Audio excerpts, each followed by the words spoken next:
Hi, friends, and welcome back to the morning pour. Okay, so here's the reality.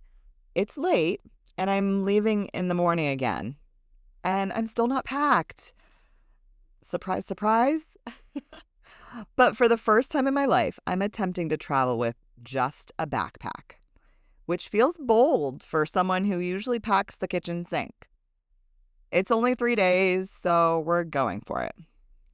Big moves. Although it's going to be colder than expected. So all my cute outfits are staying in the closet, which I'm not thrilled about, but I will adapt.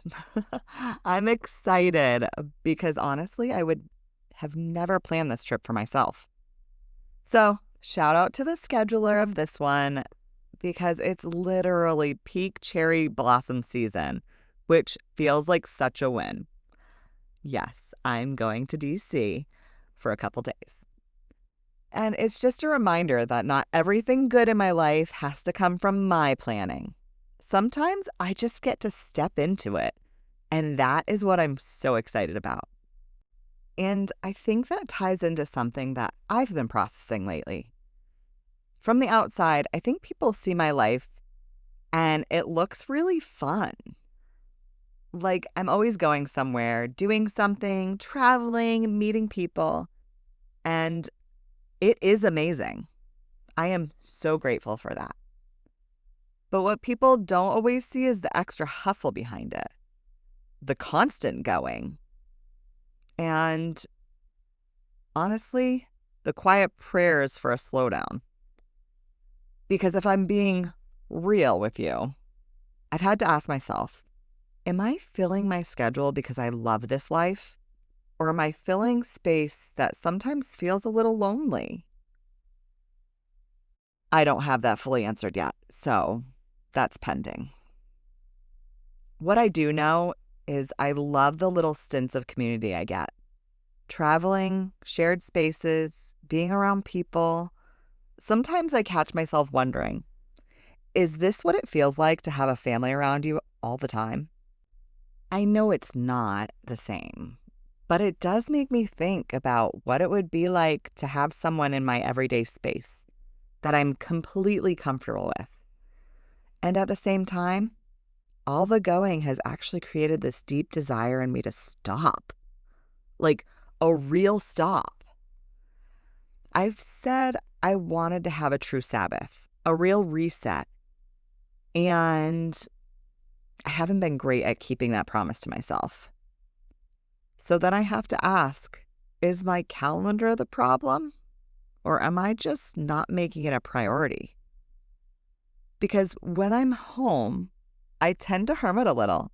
I reset, I recharge, but I also want to be with my people and be present in the parts of life that actually matter. And I've noticed something interesting. I feel like I have more energy when I'm busy, but I don't actually know if that's real or if I've just trained myself to believe it is. And I think that's what's been making me pause a little lately because it's made me step back and really look at how I'm moving through life right now.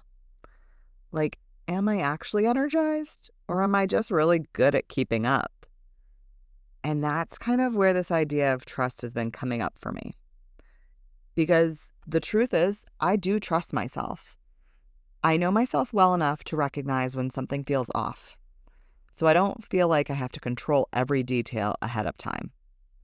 And I think that's why last minute doesn't really stress me out. I've become a lot more flexible, a lot more go with the flow. But I also realized something recently.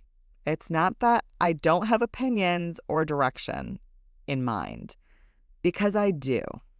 I usually know what I would suggest or how I would naturally plan something out. But lately I've found myself choosing not to always step into that role. Not because I can't, but because I don't feel like I have to. There's actually something really freeing about letting someone else take the lead sometimes, about turning my brain off for a minute and just stepping into someone else's world and being okay there. And I think that's been a shift for me. Learning that trust doesn't always look like being prepared or in control. Sometimes it looks like letting go. And in this season, surrender for me looks like not needing to have full understanding before I walk into something new. I love experiences. I know God created that in me. So it doesn't scare me to follow where I feel led. It's just learning to discern.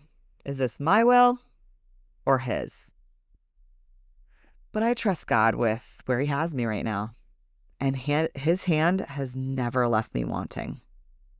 His past faithfulness in my life demands my present trust in Him. And I think maybe that's what I'm learning right now. Just because I can keep going doesn't mean it's the healthiest version of me. And just because I don't have everything perfectly planned, like packing the night before in a backpack with no cute outfits, does not mean I'm unprepared. It might just mean I trust myself. But I'm also learning that trusting myself means paying attention to what I actually need, not just what I'm capable of handling. Also, quick side note, the cruise was awesome. The ship was huge. The food was great. The entertainment was really fun.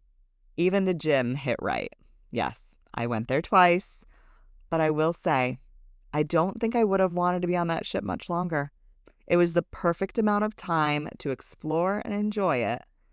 And pro tip, if you're going, sign the waiver for the slide before you climb all the stairs. I learned that the hard way. So, one tip for this week is just because you can carry it all doesn't mean you're supposed to. Trust yourself enough to know when to lead and when to let go. And maybe let God meet you in the space where you don't have it all figured out yet. Thanks for spending a few minutes with me today. If this resonated with you, share it with a friend or send it to someone who might need it. And as always, take what you need, leave what you don't, and I'll meet you back here next time for another sip. And for me, I'm going to go finish packing, or at least attempt to. Bye, friends.